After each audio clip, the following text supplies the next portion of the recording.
Good morning all of you. As you well know that I am Rishabh Patel and you are watching study video. We are discussing class 9th science. As you know that science have three main parts. Everybody knows that science have three area cover. First is physics, second is chemistry, and third is biology. First we discuss what is science. Everybody knows that systematic knowledge of any object in this universe. That means like you look a fan. What is the process of fan? We are studying in science. And what is the logic of fan to removing it? So I would like to say that science is a systematic knowledge of particular object in this universe, and science have three main area covers. First is physics, second is chemistry, and third is biology.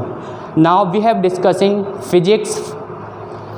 Chapter is matter in our surrounding.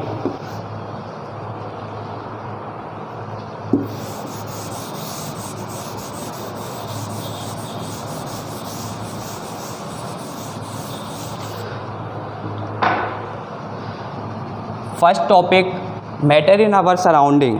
As we look at our surrounding, we see a large variety of things with different shapes, size and luxuries.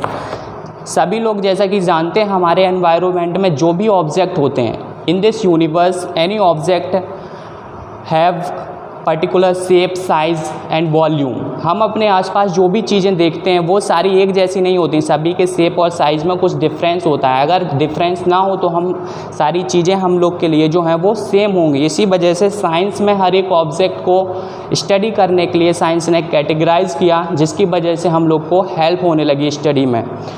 तो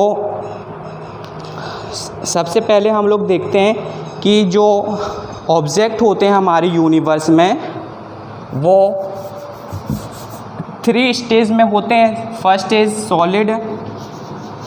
main three stages होती हैं, solid, liquid and gases.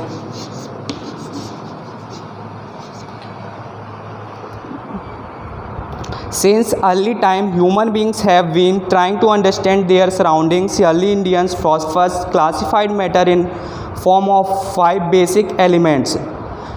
सभी लोग जानते हैं जो हम लोग के फिलोसफर थे, उन्होंने एक थ्योरी दी थी कि इन दिस यूनिवर्स जो भी चीज़ें मेड हुई हैं वो लगभग 5 चीज़ों से मिलके बनी हुई हैं.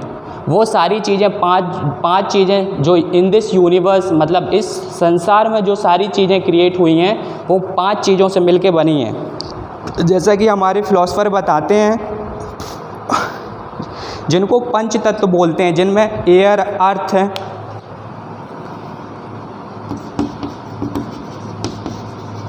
5 थिंग्स में हम लोग की फर्स्ट एयर,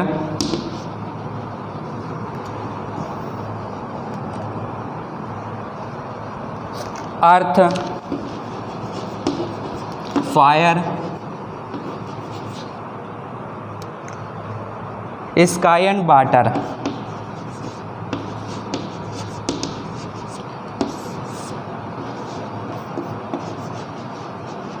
ये जो 5 एलिमेंट हैं ये सारी चीज़ों से मिलके हमारे यूनिवर्स में जो भी ऑब्जेक्ट होते हैं वो क्रिएट हुए हैं. ये हमारे जो फिलोसफर थे उन्होंने एक थ्योरी दी थी जिनको पंच तत्व बोलते हैं. हमारे हिंदू धर्म में जो हमारा हिंदू रिलीजन है उसमें बताया भी जाता है कि हम लोग जो हैं वो 5 तत्वों से मिलके बने होते हैं. इसी वजह से हम लोग जो लास्ट स्टेज होती है हम लोग को आग, यानी कि जो आग है उसमें हम लोग को जला दिया जाता है, जिसकी वजह से जो ओल्ड लोग हैं, पुराने लोग हैं, उनका कहना है कि हम लोग को मोक्ष की प्राप्ति हो जाती है. सबसे पहले अब इसके बाद बात करते हैं हम लोग फिजिकल नेचर ऑफ मैटर, मतलब कि कोई भी मैटर का जो फिजिकल नेचर है वो किस तरीके से होता है.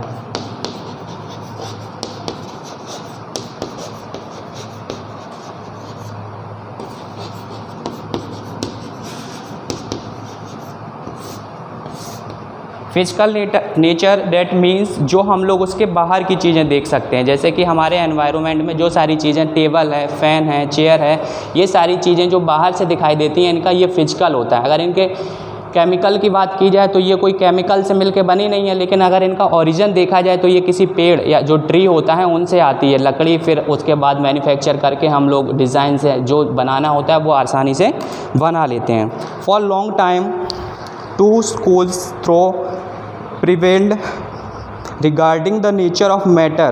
One school believed matter to be continued like a block of wood, whereas of thought that matter was made of particles like sand. This is performed to activity decide about the nature of matter.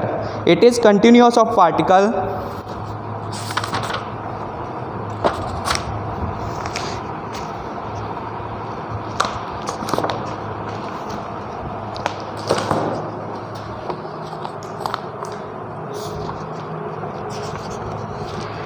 Particles of matter have space between them. मतलब science हम लोग का कहता है कि जो particles होते हैं किसी भी मैटर में, सपोज डेट ये कोई मैटर है, इनके बीच में जो पार्टिकल्स होंगे उनके बीच स्पेस होता है। अगर ये स्पेस बहुत ज़्यादा है, मैटर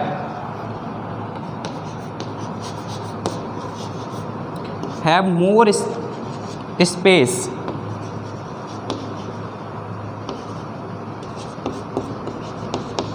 that means ये जो मैटर है उसके अगर मॉलिक्यूल्स बहुत अट्रैक्शन फोर्स कम है तो वो मैटर जो है बहुत ज़्यादा पावरफुल नहीं होगी, उसको हम लोग सॉलिड नहीं बोल सकते। सॉलिड दो टाइप के होते हैं, अमॉर्फस और क्रिस्टलाइन सॉलिड। तो जो ये मैटर होगी इनके बीच में जब अट्रैक्शन इंटरमॉलिक्यूलर फोर्स जिसको बोलते हैं अट्रैक्शन फोर्स कम होगा तो ये जो ब्रेक बहुत जल्दी हो जाएगा। जैसे कि एक आयरन पीस है, उसके बीच इंटरमॉलिक्यूलर फोर्स जो बहुत ज़्यादा होता है जिसकी वजह से आयरन की रॉड तोड़ने में बहुत ज़्यादा टाइम लगता है, और अगर वही किसी लकड़ी की हो तो वो आयरन से कम टाइम में टूट जाएगी, और किसी ऐसे मटेरियल की है जो इसके बीच में इंटरमॉलिक्यूलर फोर्स बहुत कम लग रहा है तो वो और जल्दी टूट जाएगी। तो हम लोग की जो मैटर होती है वो सॉलिड कितनी है उसके इंटरमॉलिक्यूलर फोर्स पे डिपेंड करता है। इंटरमॉलिक्यूलर फोर्स का मतलब होता है इसके मॉलिक्यूल्स के बीच में जो फोर्स क्रिएट होता है उसको बोलते हैं इंटरमॉलिक्यूलर फोर्स। सॉलिड में सबसे ज़्यादा होता है, लिक्विड में थोड़ा कम होता है और गैसेस में बहुत कम होता है। यही रीज़न होता है कि जैसे जब हम लोग परफ्यूम अपने ऊपर डालते हैं तो उसके मॉलिक्यूल्स बहुत जल्दी डिस्ट्रीब्यूट हो के दूसरे जगह पहुंच जाते हैं और हम लोग को खुशबू आने लगती है, स्मेल आने लगती है। ये इंटरमॉलिक्यूलर जो फोर्स होता है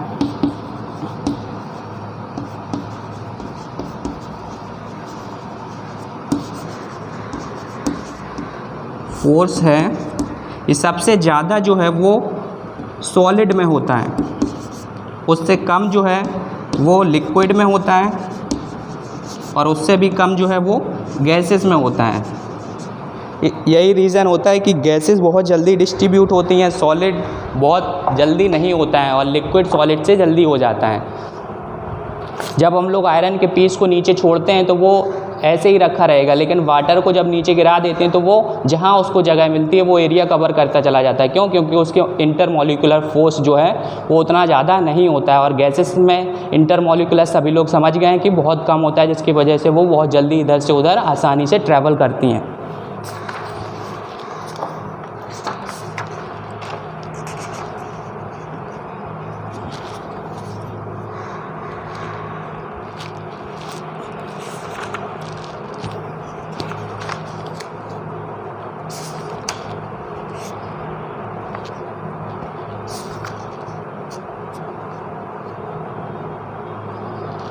अब हम लोग देखते हैं, we are discussing can matter changes its stage.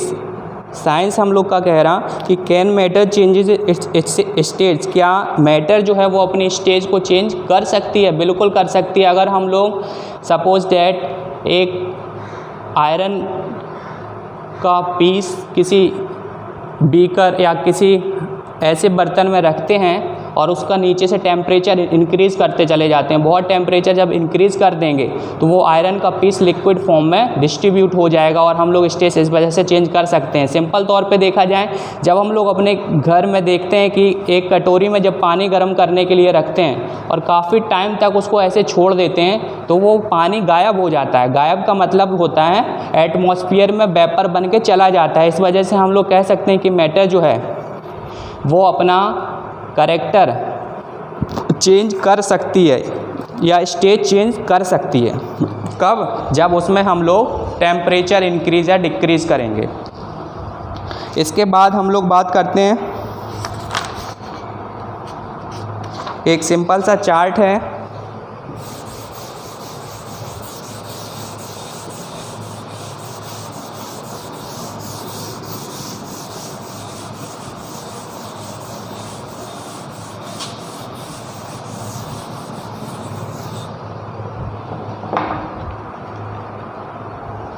Solid state,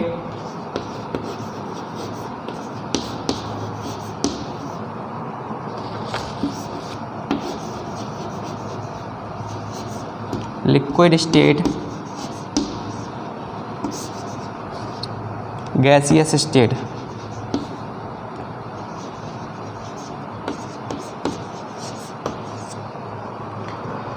जब हम लोग इसको हीट करेंगे तो ये सॉलिड से लिक्विड चेंज हो जाएगा। उसके बाद लिक्विड को जब हीट करेंगे तो हमारा फिर से गैसियस स्टेज में हो जाएगा और जब इसको हम लोग ठंडा करेंगे या कूल करेंगे गैसियस स्टेज को तो ये फिर से लिक्विड स्टेज आ जाएगी। और इसको कूल किया जाए लिक्विड स्टेज को तो ये फिर से सॉलिड हो सकती है। So we infer that the stage of matter can be changed into another state of changing the temperature. We have learned that substances around us change stage from the solid and liquid, from liquid gas to applications of heat.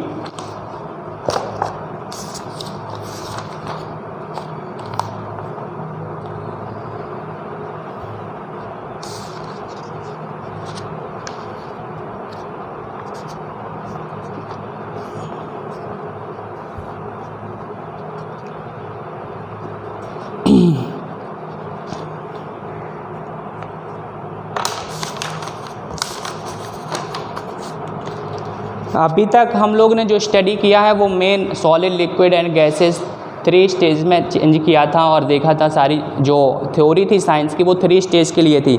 लेकिन अभी now scientist are talking to 5 stage of matter, solid, liquid, gas and plasma of Bose Einstein condensate. Plasma देखो क्या होता है, what is plasma state? The stage of consist the super energetic of super exist particles. These particles are the form of ionised gases. ये जो particle होते हैं वो ionised gases के होते हैं। आयनाइज्ड मतलब जो आयनित हो जाती हैं, मतलब पॉजिटिव और नेगेटिव। द ट्यूब एंड नीन science bulb scientist is helium gas of some other gases. The gas gets ionized, that is gets charged when electrical energy flows through it. This charging up creates a plasma growing inside the tube or bulb. इस तरह से ये जो stage है plasma, और उसके बाद बोस-आइंस्टाइन constant state जो है 5वीं स्टेट। इस तरह से हम लोग को 3 के बाद 2 स्टेज और पता चल गई जो इस तरह से थी। और ये टॉपिक लगभग कंप्लीट हो गया। इसकी एक्सरसाइज जो है वो देखते हैं।